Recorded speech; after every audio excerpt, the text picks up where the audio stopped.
अस्सलामुअलैकुम। वालेकुम सलाम। जी भैया, आप बताइएगा, आपको ये शॉप बनाए हुए कितनी देर होगी? मुझे तकरीबन अल्हम्दुलिल्लाह 5 से 6 साल हो गए हैं शॉप ये बनाई हुई को। तो आप ये भी बताइएगा कि आपकी शॉप में यानी कि कसूर में बहुत ज़्यादा जूते मशहूर हैं, तो आपके पास कहाँ कहाँ से ख़रीदार आते हैं? मेरे पास ये तो ज़िला कसूर है। कसूर ज़िले के पूरी आवाम इधर आती है, कस्टमर आते हैं और आउट ऑफ सिटी से भी आते हैं और यहाँ तक कि जो विज़िट करने के लिए आउट ऑफ कंट्री से लोग आते हैं वो भी मेरे पास आते हैं। मेरे पास अल्हम्दुलिल्लाह सिख बरादरी जो है, जो हमारे भाई इंडिया से आते हैं, वो भी मुझसे खुस्सा बहुत ज़्यादा पसंद करते हैं हमारा। वो खुस्सा कसूर का स्पेशली लेके जाते हैं हमसे और जो है इसलिए हमारी वैरायटी अच्छी होती है, बहुत ज़्यादा फेमस है शॉप मेरी, इसलिए मेरे पास आते हैं। आप ये बताइएगा देखने वालों को कसूर के जूते क्यों मशहूर हैं, इसकी मेन वजह क्या है?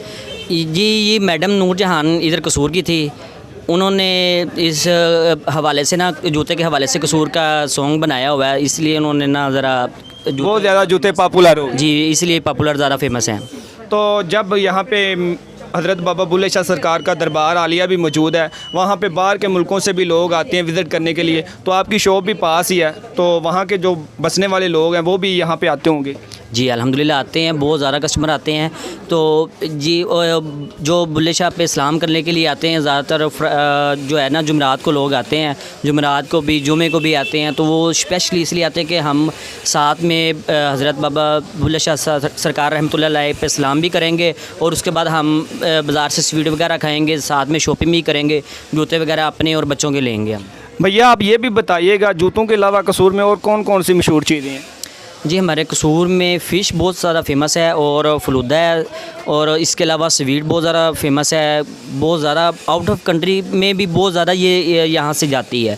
ये नहीं कि ये कसूर की हद तक है, ये आउट ऑफ सिटी तो है ही है, पूरे पाकिस्तान में तो है, इसके बाहर भी बहुत ज़्यादा जाती है। आउट ऑफ कंट्री में लोग बिलफर्द मैं गया, मुझे दोस्त साहब ने बोला यार उधर से ना आपने स्वीट लेके आनी है, वो बहुत ज़्यादा फेमस है। फ़िश होगी और फलूदा हो गया, बहुत ज़्यादा आउट ऑफ कंट्री कहीं पता नहीं कहाँ तक ये जा चुका है हमारी जो फेमस चीज़ें हैं।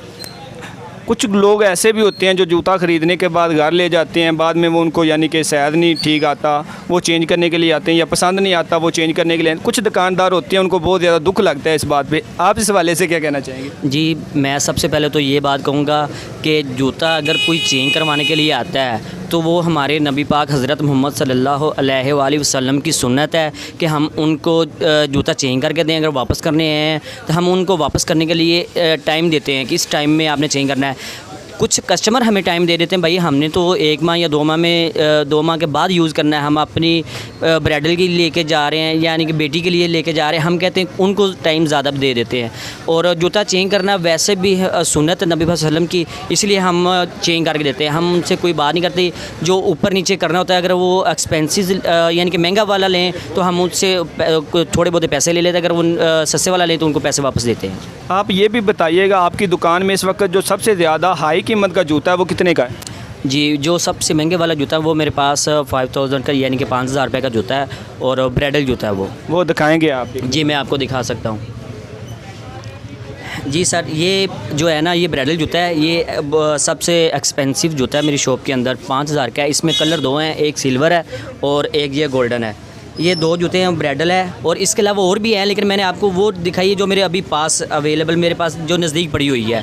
जो ऊपर पड़े हैं, जो स्टॉक गोदाम में पड़ा है, उसमें से नहीं मैंने आपको नहीं दिखाया। जो अभी मेरे हाथ में नज़दीक से आ सकते हैं वो मैंने आपको दिखाए हैं। ये वाला ना जो ब्राइडल जूता है, इसमें ब्राइडल ने जब मैक्सी या लहंगा पहनना होता है ना, तो ये मैक्सी जो है नीचे नहीं लगती, इसलिए ये पहना जाता है कि हील इसकी होती है। कुछ ब्राइडल जो होती हैं वो पेल्सन हील को पसंद करती हैं, कुछ टेपर हील को पसंद करती है। इसी तरह ना फिर वो हमें उस लिहाज से जूते लेके आने पड़ते हैं। अच्छा, जो लो कीमत का जूता है वो कितने का है?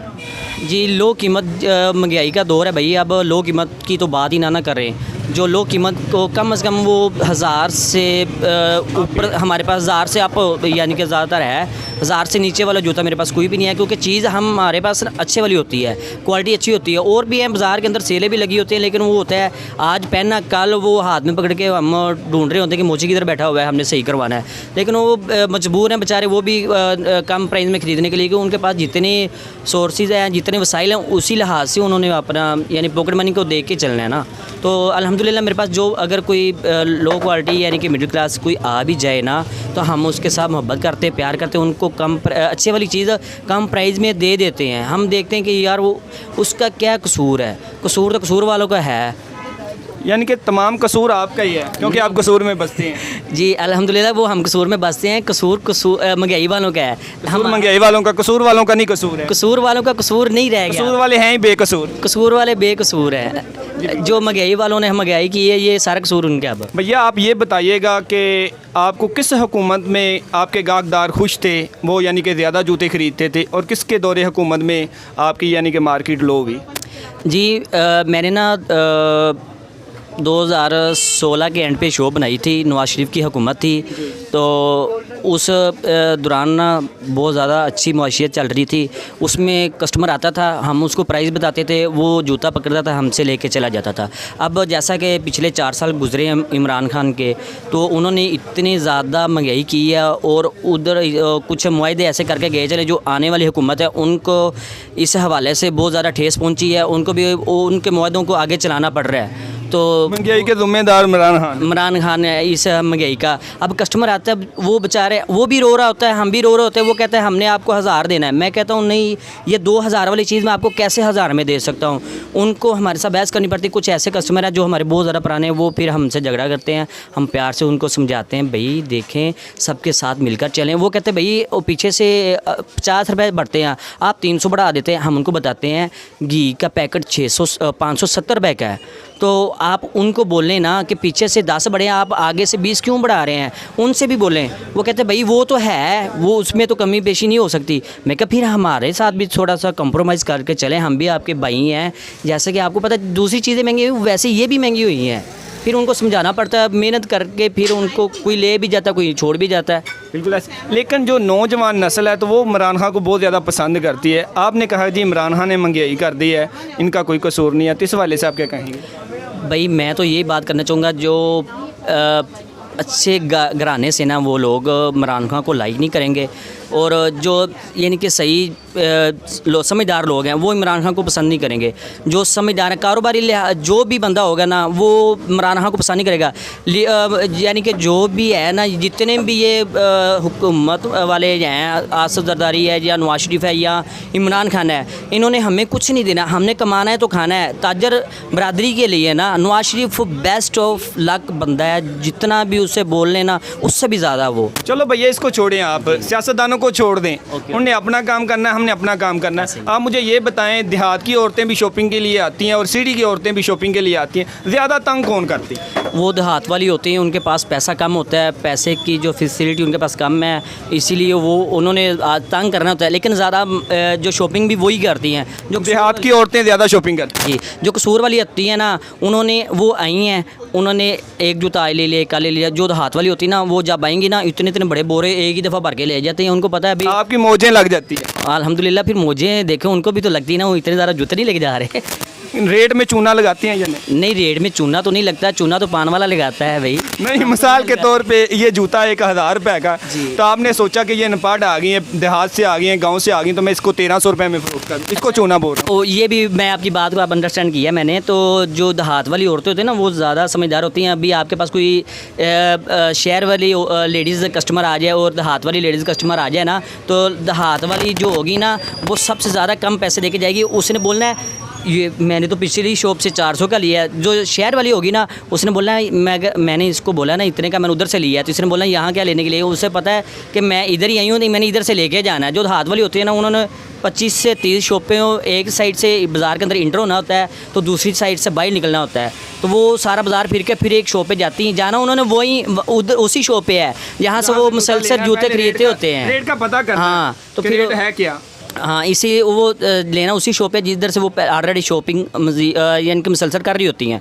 तो पहले उनको मार्केट का पता चल जाता, फिर इधर आके वो थक के गए हैं, फिर उनको पानी पिलाते हैं, मेहमानबाजी भी। सादा पानी या मीठा पानी? नहीं, मेहमानबाजी करते हैं, जो उनके नसीब में होता है ना, वो उनको खिला पिला देते हैं। सभी को खिलाते हैं या खास लोगों को खिलाते हैं? नहीं, जो कस्टमर सबको तकरीबन खिला देते हैं, वो इसमें कोई इशू नहीं है। कुछ कस्टमर पसंद नहीं करते, वो कहते हैं यार आप ना हमें पहले खिलाओगे, बाद में हमारी ना यानी कि हमसे ना पैसे ज़्यादा बटोरोगे। लेकिन हम ये काम नहीं करते, पहले नहीं किसी को भी नहीं खिलाते, हम बाद में खिला देते हैं। जो हमारे यानी कि रेगुलर कस्टमर है ना, पुराने वाले, हम उनको वो आएँ, हम फ़ौरन उनके आगे पानी पेश करते हैं। कुछ सादा पीना मुनासिब करे, सादा कोल्ड ड्रिंक या फलूदा या जैसा भी कोई खाना पीना मुनासिब समझे ना, हम उनके साथ पूरा कंप्रोमाइज़ करके उनके यानी कि वो जो हमारे साथ करते हैं, हम उनको खिलाते पिलाते हैं। दुकानदार भी बहुत ज़्यादा तेज़ हो चुके हैं ना। मिसाल के तौर पे ये 1000 रुपये की चीज़ उन्होंने 1500 मांगना है, ताकि जो ख़रीदार है वो बहस करते हुए 1000 की ले लेगा।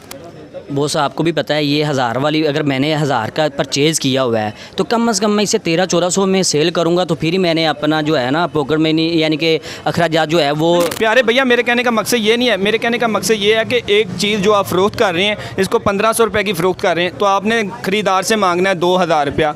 वो करे बोलेगा कि मुझे लेस करो, लेस करने के बाद करते करते 1000 रुपये में या 1500 रुपये। नहीं, वो जुवेद भाई बात ऐसी है कि कुछ कस्टमर होते हैं जिन्होंने बार्गिंग करनी होती है, कुछ कस्टमर होते हैं फ़िक्स प्राइस वाले। हम कस्टमर को देख लेते हैं इसने बात किस तरीके से और किस लिहाज से करनी है, फिर हम ऐसे करते हैं। जो अगर कोई कस्टमर बार्गिंग वाला है ना, तो हम उससे बोलते हैं ये 2000 का है, हमें पता भी इसने ना 1400 का ले ही जाना है, तो फिर जो कस्टमर हाँ आसा 50-100 करके ना नीचे ले आते हैं। तो जो कस्टमर आते हैं ना, जिनका हमें पता है कि इन्होंने सही बेस नहीं हमारे साथ करनी, जो रेगुलर कस्टमर है उससे बताया ना ये भाई 1500 का जूता 1500 का है, उन्होंने हमें ना 1400 निकाल के देना, हमने पकड़ के रख लेना, हमने उनके साथ कोई बात नहीं करनी, ना उन्होंने हमारे साथ दूसरी बात करनी है। चलो, आप लास्ट में जो आपके ख़रीदार हैं उनको क्या मैसेज देना चाहेंगे शॉपिंग के हवाले से? शॉपिंग के हवाले से मैं यही बात अपने कस्टमर हजरात से करना चाहूँगा कि महंगाई हो गई है, थोड़ा सा हमारे साथ कॉम्प्रोमाइज़ करें, हम आपके साथ करके चल रहे हैं। जैसे कि दूसरी चीज़ें महंगी हुई, हमारे भी जूते महंगे हो गए हैं, और जो है ना हमारे साथ मिलकर चलें, हम भी आपके साथ मिलकर चलेंगे इंशाल्लाह।